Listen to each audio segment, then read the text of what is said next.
All right, it looks like everyone's here. So my name is Andrea Earl. I guess we didn't introduce ourselves. I am currently lucky enough to be serving as president of Orange County Q. I am also an instructional coach in Santa Ana, California.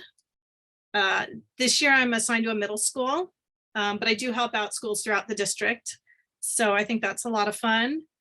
I had to fix this slide. This is my 39th year in education, and I like cringe when I say that, but I spent about 20 of those solely teaching math and the rest elementary. So I did math as well. And you can read all that other stuff. But what I want to say is please connect with me. Let's share ideas. I'm really big on sharing. So, you know, I want to know what you're thinking and share ideas. I think it's fun. So today we're going to talk about 3-act math tasks and DESMOS. So in the chat, in the interest of time, because it's a short session, just in the chat, have you heard of 3-act math tasks? Just type yes or no in the chat really quick. Let's see a waterfall.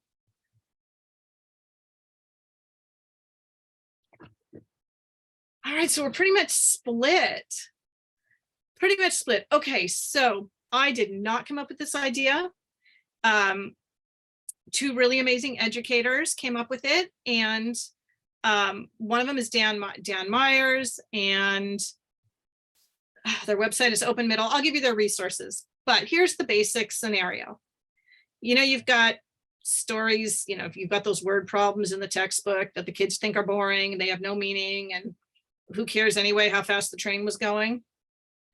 3-act, and then you solve it and you're done, right? So 3-act math tasks are 3 parts. The first part is a setup. It's a video that tells a story, something engaging that kids are interested in. It makes the kids think about the task, think about the situation before you get to solving it. The second act are all the details, you know, the math that you're going to need. And the third act is the conclusion where they kind of see the solution. But in between, they're doing a lot of thinking.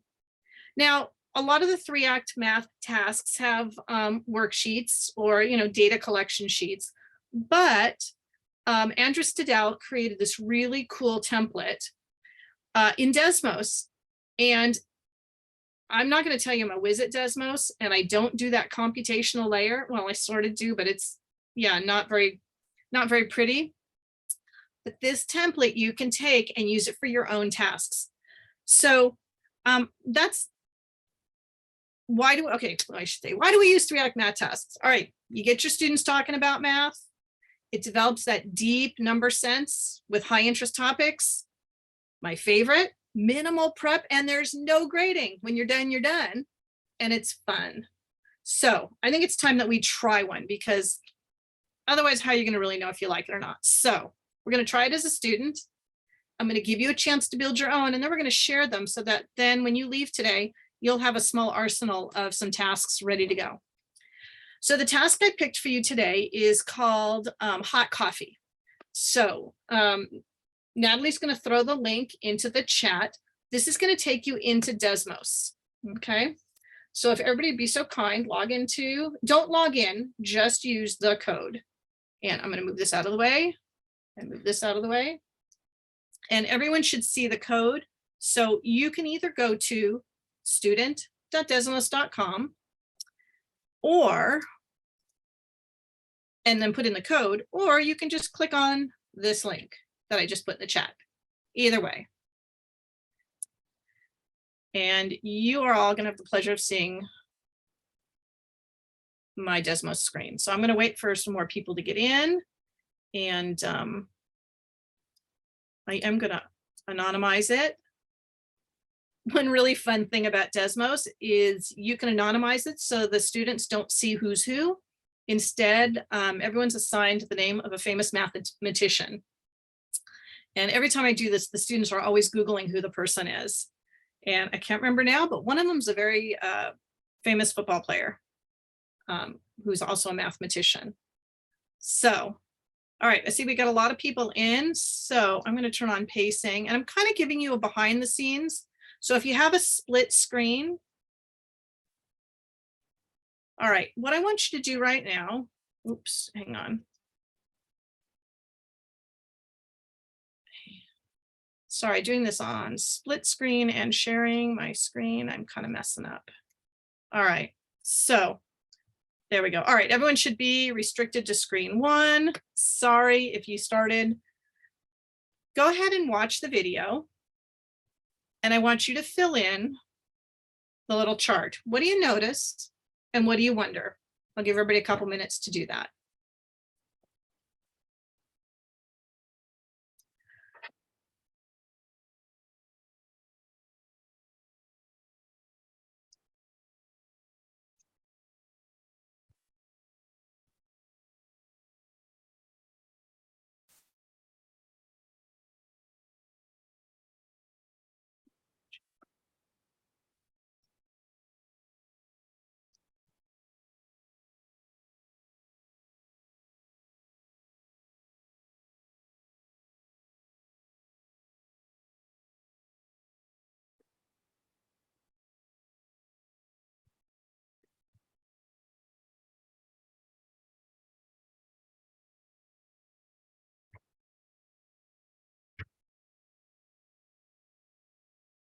Now, as a teacher, I'm not going to be showing, my students the teacher view, but I did want you to see it.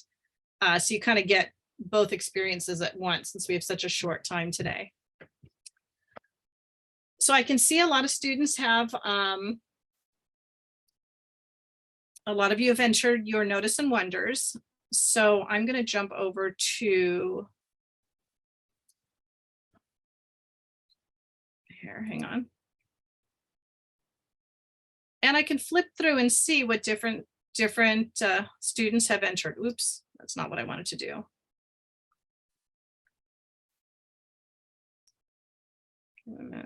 Teacher. There we go. All right. So I can see that some people I might need to say, Concha, go ahead and put out a couple things you noticed, right? And in the classroom, I'm just walking around and giving little bits of feedback. Say I have a couple really good ones I want to share. I can grab those here. They're called snapshots. And then I could just share those too with the class. So we've got, you notice they're building a mug. They're using a forklift to transport it. You're wondering what the surface area of the mug is. This person wants to know the weight. So I can share student responses. You'll notice here that every student participates. You can't hide in the corner, but you are anonymous. All right, we're going to move on to the next slide. And I'm going to leave the first one open if you want to continue looking at it. But go ahead to the next slide. And I want to know what mathematical questions could you ask? Now, you may have put them on the first slide, and that's fine. But go ahead and just add some mathematical questions now. And I'm going to go back to summary just so I can see how many students have participated.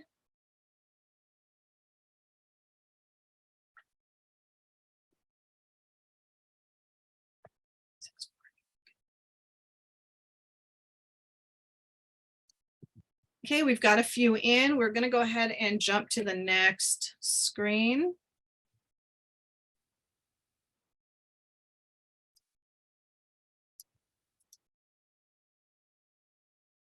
And now I want you to make an estimate.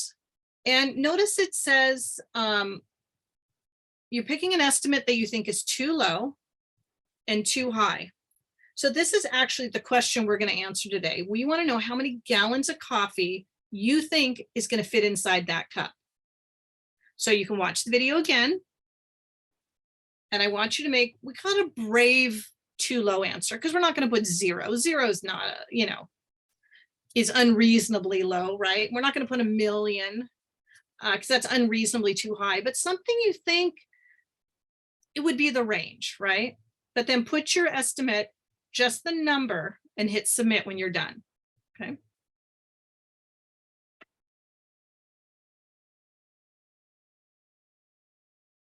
How do you get to the second and third screen? On the top right-hand corner, there is a next button.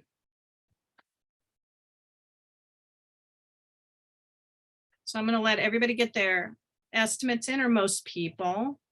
We're waiting for a couple people. Now the next screen is what's really cool. When you're ready, go ahead to screen 4. And now I want you to sketch your answer. Kind of use the little tools there and kind of put a little point or a line where you think your answer is, and then plot your too low and your too high and pop it in the middle, and pop your estimate in the middle. You'll notice as a teacher, I can see we've got one student still stuck on screen 1, but that's okay. Someone else, we got 2. Oh, now 2 people on screen 2. Now I could stop sharing screen 1 if I didn't want them there, but it's fine. Okay.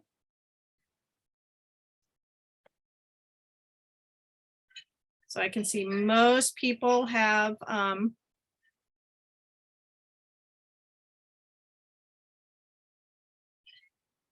so whoever's Gladys West, you're going to need to go back to, you can't really move on till you put your estimates in. So go ahead and jump back to screen 3. You have to put an estimate or the whole activity doesn't work. So if you don't have an estimate on screen 3, go ahead and go backwards. And you can just use the next or the back button and pop those in. Otherwise, the whole activity is not going to work for you. I see most people have a sketch, so we're going to go ahead and keep going. Oop. Now what you're going to notice, let me go to teacher view.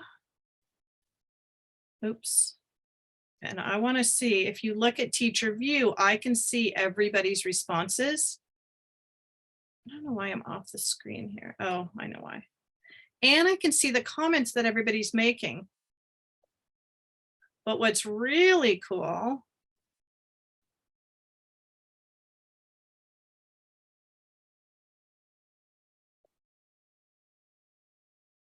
someone's talking about they have gallons of milk at home, so they're comparing it there.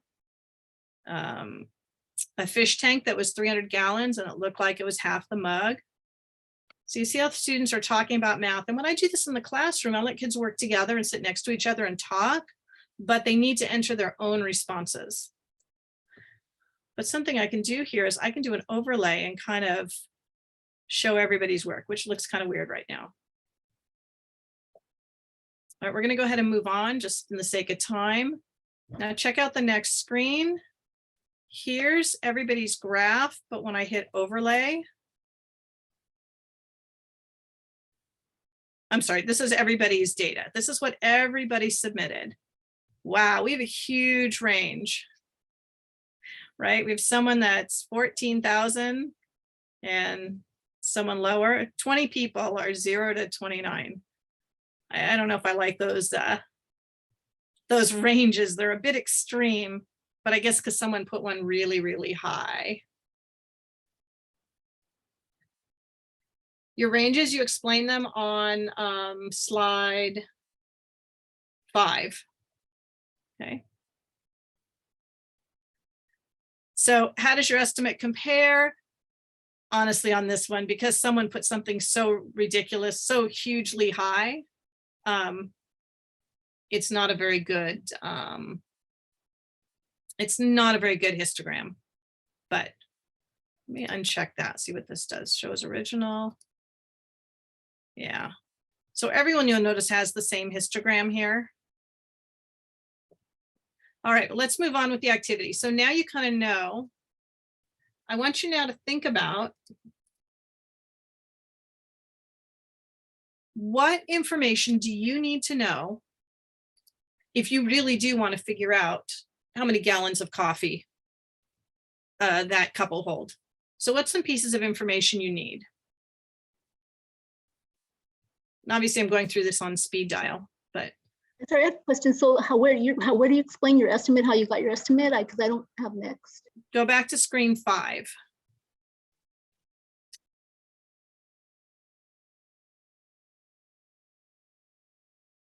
But you can just go ahead and go on now because just because we have such a short session.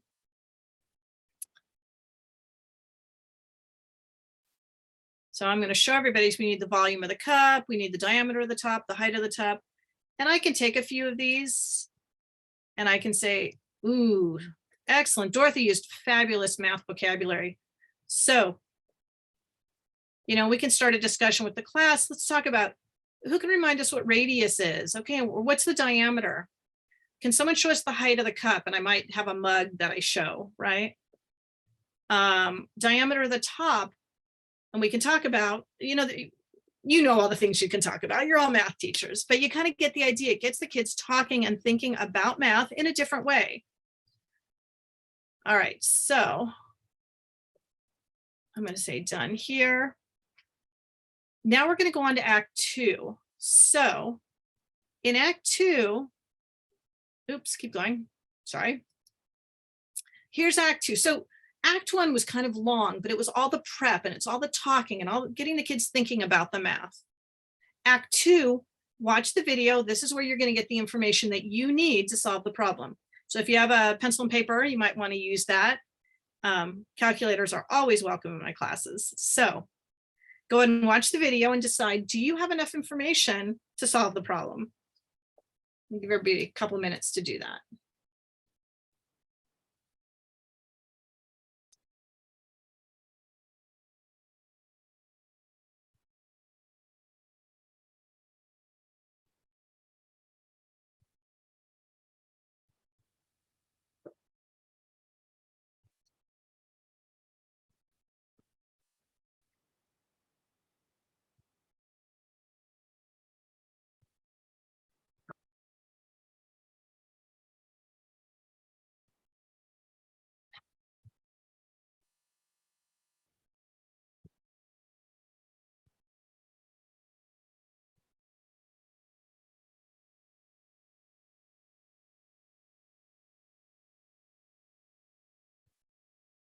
All right, so most people say, yes, we have enough information. So you guessed it, next screen, you're going to go ahead and solve the problem.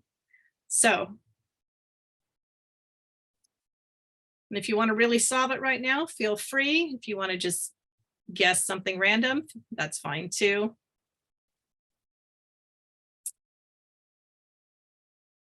But what I'm going to do now is I think is everybody good with the idea? So you're now going to solve the problem, and then the last screen, you're going to watch the video.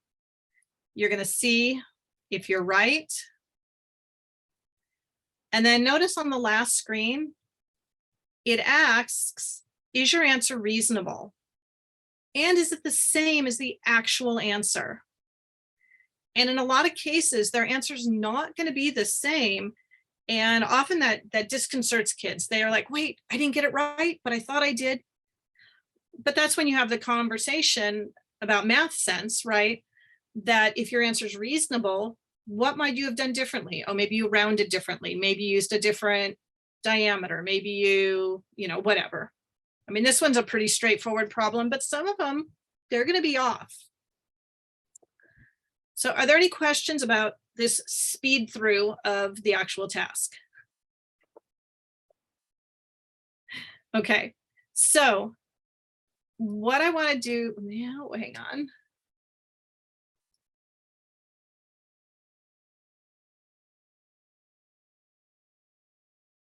Tasks. We're going to walk you through the steps. It's really very simple. So you're going to find a task you like. Now, I've provided one for you. If you go, I'm going to put it in the chat. It's one of my favorites. It's about Girl Scout cookies. So if you click on this link, there you go. Okay, if you click on that link, it's going to take you to a task. The second link that's underlined here, 3Acts template, that's the template. You make a copy.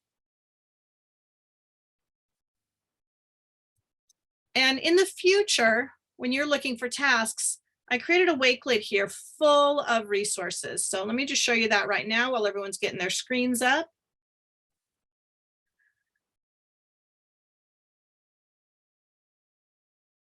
So here are a ton of tasks.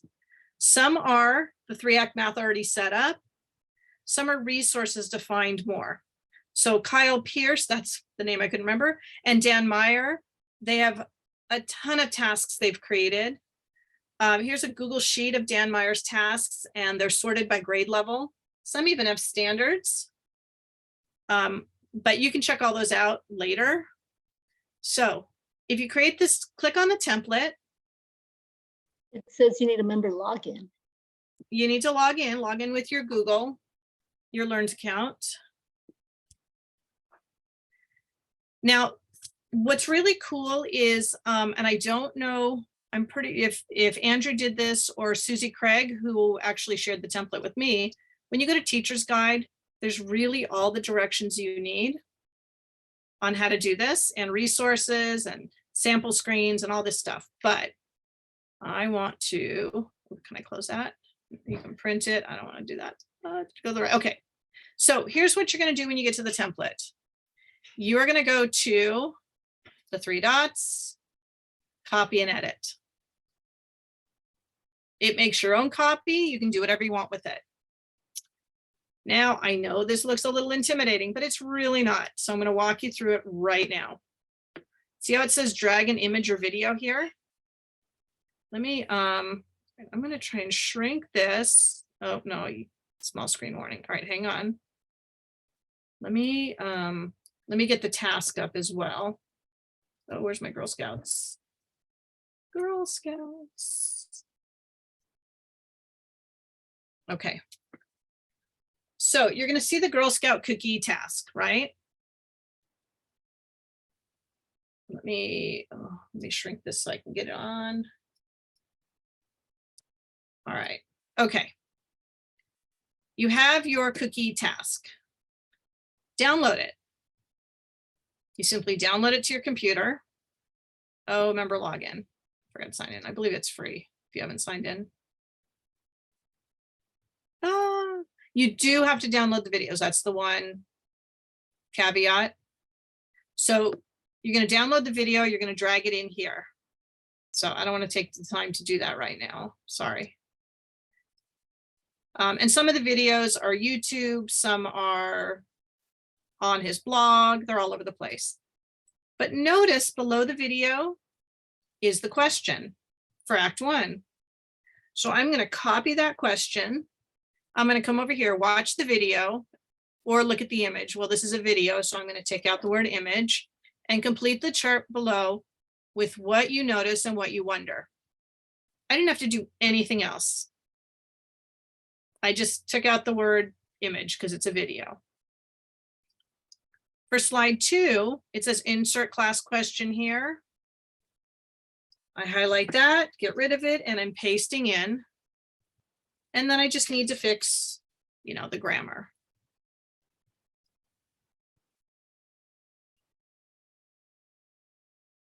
Oh, it is a period. What other mathematical questions could you ask? I don't have to do anything else. I go to screen 3. I'm putting the video here again. And I'm putting the question here again. Could this be any easier? Maybe a little bit.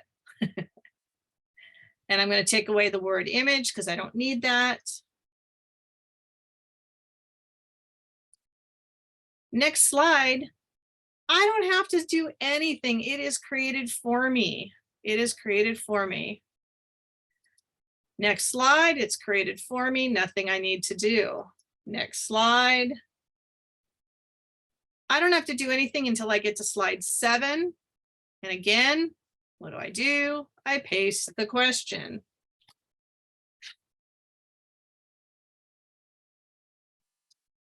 And of course, you can edit any of these that you want. All right, now we're into Act 2. So I do need to grab the next video, which is down below.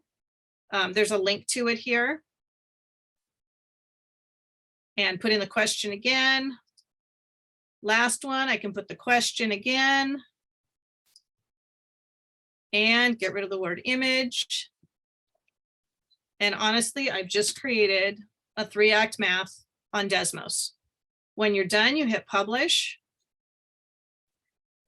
And you publish. And then you can assign it to your students. So here it is. Mine says copy because I forgot to change the title. That is one thing you definitely want to do, or they'll all look alike. But when you're ready, you simply hit assign. And I'm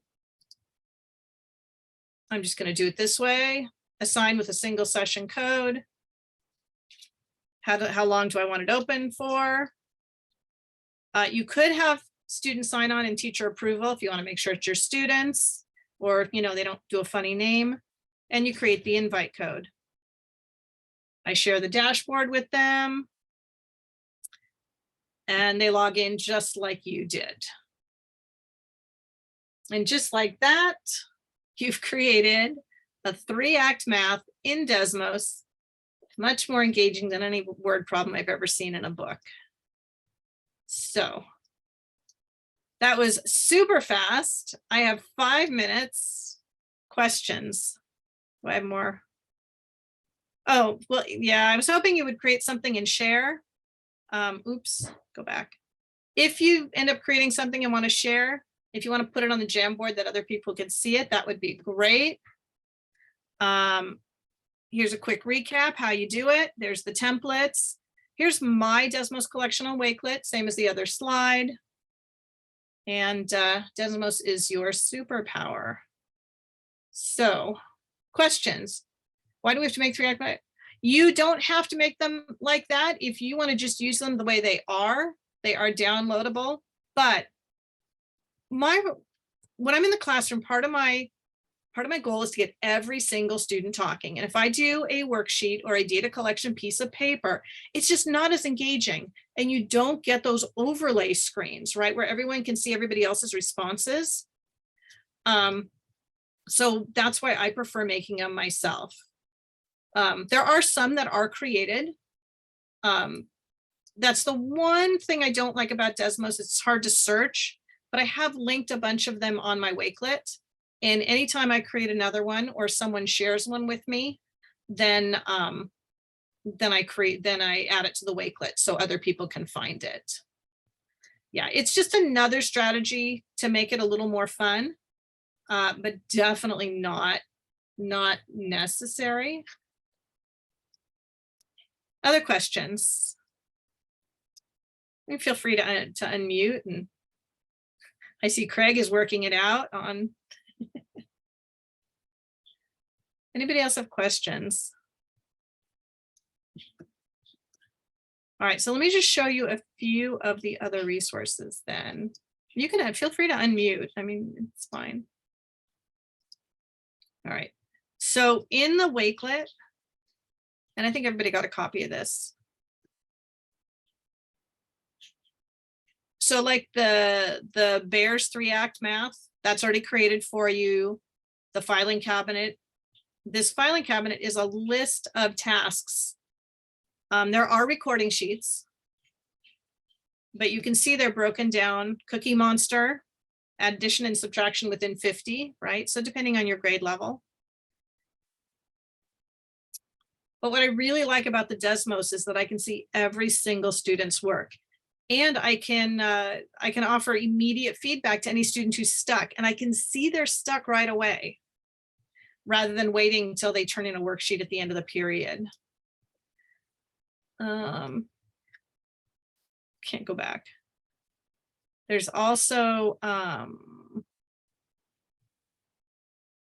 this is another spreadsheet that Dan Meyer created, and he's got all these details. He's got the standards, he's got the math practices.